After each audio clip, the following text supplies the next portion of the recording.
of the UK Independence Party. So with one poll this morning putting UKIP third ahead of the Liberal Democrats, could they really be on the verge of a major political breakthrough? These are exciting times for Nigel Farage and UKIP. Their Eurosceptic views for many years on the margins of politics are increasingly mainstream. And after this week's defeat for the government on the EU budget and Labour's tactical shift over Europe, the prospect of an in-out referendum is growing. All this is paying off in the polls, with the party's support rising as high as 12% over the summer. No wonder those urging David Cameron to forge a pact with UKIP in time for the next general election are being taken seriously. Though Mr Farage says any deal would require a referendum promise written in blood. In the meantime, UKIP have high hopes of beating the Tories into second place at the 2014 European elections. But as the party scraps its old logo and looks to enter a new phase as a serious player in UK politics, UKIP and their leader must endure the greatest scrutiny that comes with success. And UKIP leader Nigel Farage joins me now for the Sunday interview.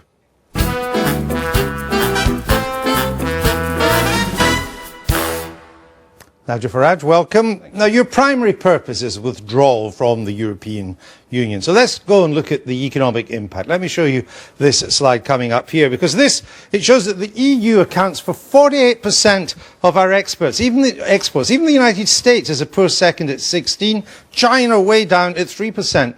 You would put our access to this huge market at risk. Well, firstly, that figure's wrong. The figure is nearer 40%, and there are all sorts of tricks that are used with this.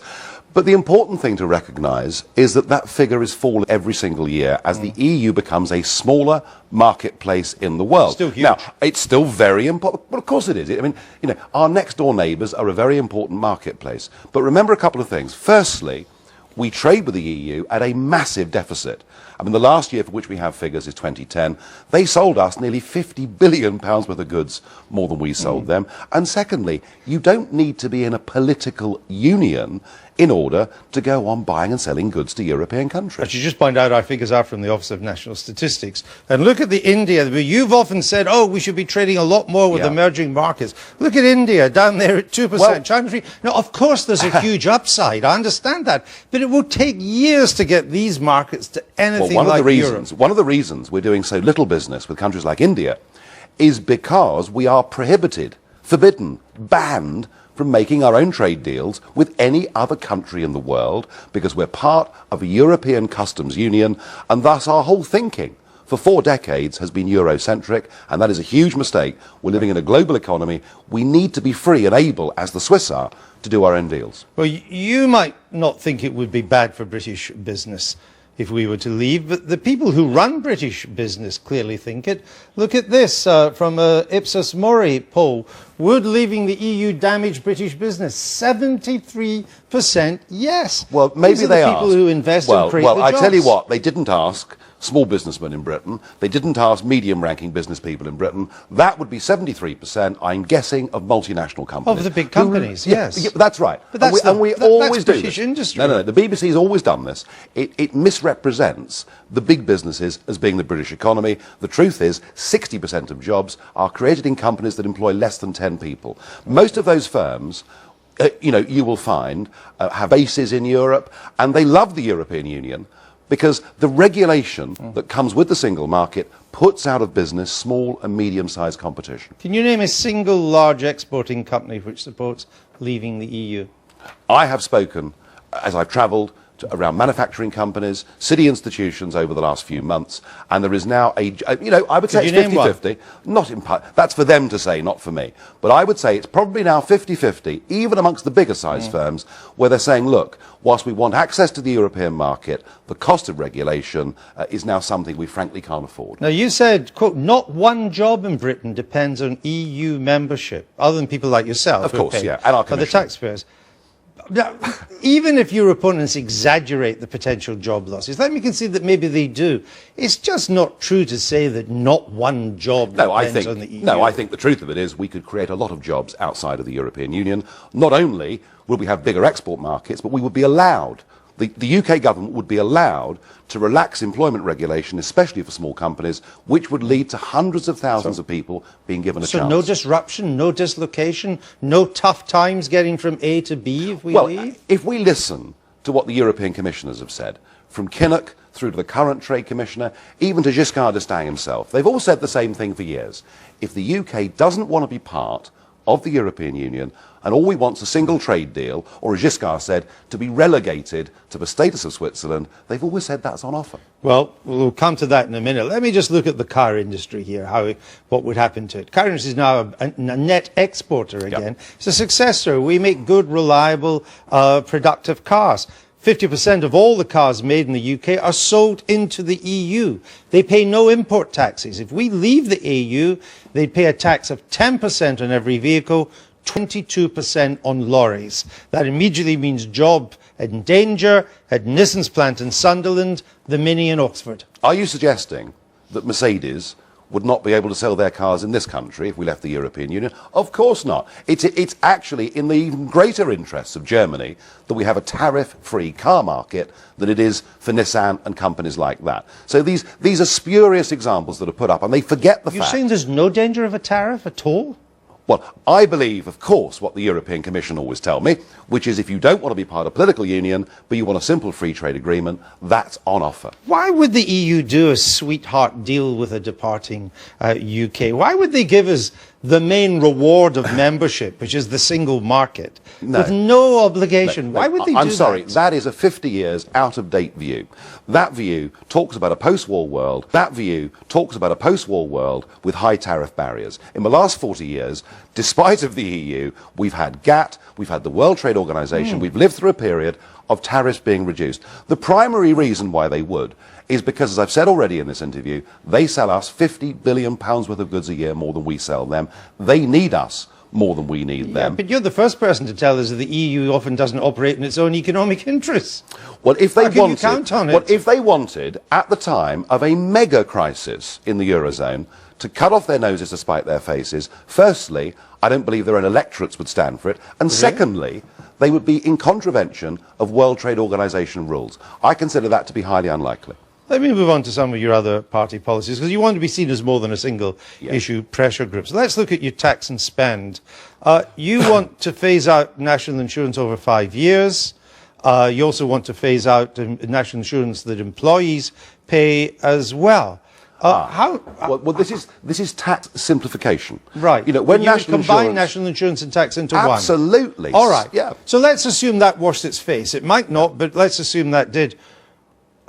Where would you find the 55 billion to make up for the employers' national insurance? The abolition of employers' national insurance is a long-term aspiration. Well, you said over 5 years. Yeah, we can't do it overnight. It's a long-term aspiration. So where would you find 55 billion in 5 years? But one thing we could do is we could get rid of employers' national insurance for companies, particularly small companies, taking people on from today. You know, that would make a big difference. No, I understand that, but let me just see. This is what you said in your manifesto. Let me just show you what you said, because these figures of the revenue will be recouped. This is about employers' national insurance. It comes to 55 billion a year, and you say it will be recouped either as PAYE, as a corporation tax, sale tax, which means VAT, or reduced need for a welfare state. So you would have to put VAT up by a lot, you'd have to put income tax up even more, and corporation tax. Well, you have to find 55 billion.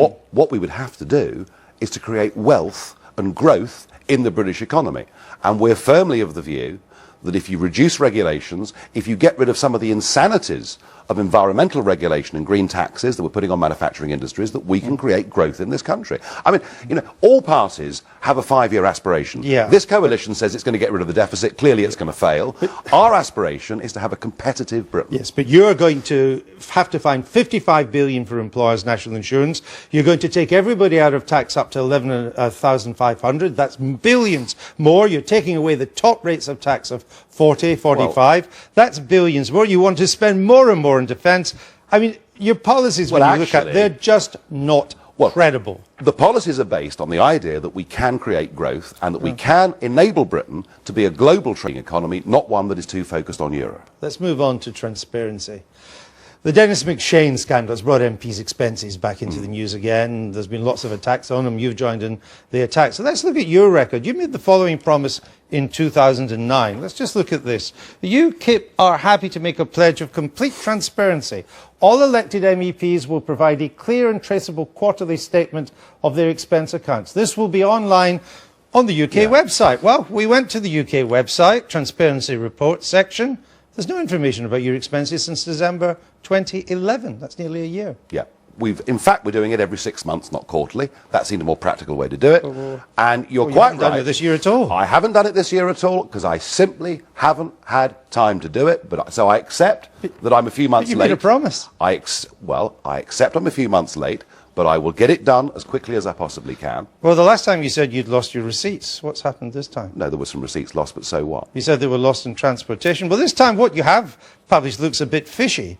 I mean, we looked at the statements. They seem just round numbers. 10,000 for office costs, 3,000 for communications, 2,000 for stationery, 2,000 for travel. I mean, did you just make these up? Well, no, they're approximates. I've got receipts for most of it. I've got awful lot of receipts that aren't there. But what we're doing... You don't sound hang on this. We're not actually entitled or compelled to show anything. But what we are showing... No, but you promised in your manifesto that that's what you would do, and you haven't done it. Well, we have... We're doing it every 6 months, not every quarter, which is a practical application of it. And we are showing where we're spending our money. Well, you have a funny idea of what 6 months is. Take your deputy, Paul Nuttall. We've had him on the Daily Politics. He's becoming a bit of a name. You're no longer a one-man band. That's a good thing. He's declared nothing since January to July 2011. Surely that's not acceptable. He's 18 months behind. No, well, he's got to get his house in order. Clearly he has. Will you have a word with him? I certainly will. And I accept that I'm a few months late getting my stuff up, but I will do it. It's a bit of a shambles, really. And you've now got Neil Hamilton sitting in your national executive. I would suggest elected by our members. No, I understand that, but I would suggest that means you really have to be whiter than white. Well, unlike a lot of things that have happened in the last 3 years, Mr. Hamilton was convicted of nothing. No, I understand that, but you get my point, don't you? I mean, subsistence allowance is simply blank in Mr. Nuttall's expenses allowance. He's made a number of trips between Brussels and Strasbourg. We don't know how many. We're as in the dark about your and Mr. Nuttall's expenses as we are about MPs. You've got all of mine up until the end of 2011, and I will do my 2012 stuff, and it'll all be there. What do you do when you're in Brussels? I mean, you claimed your subsistence allowance on the day of the European debate on the budget at the Parliament, but you didn't vote. Because I was heading off to another meeting in another part of Europe. Yeah, Listen, but we pay you to represent a part of Britain at these votes, and you didn't vote. Yeah, but I'm also one of the 7 leaders of a parliamentary group in that parliament, and my mission isn't to try and make the European Union slightly less worse. My mission is to encourage in the United Kingdom and elsewhere different political parties that want to break this thing up. The final point, just to bring full circle. Do you believe that we are in some way heading for a yes-no referendum or not? I want us to, but what I do know is that Mr. Cameron and the political class will do everything they can to stop us having that choice. They want to keep us stuck inside the single market. The single market today is like the common market of 40 years ago. It sounds innocuous, but it's not. All right, Nigel Farage, thank you for being on the Sunday Politics.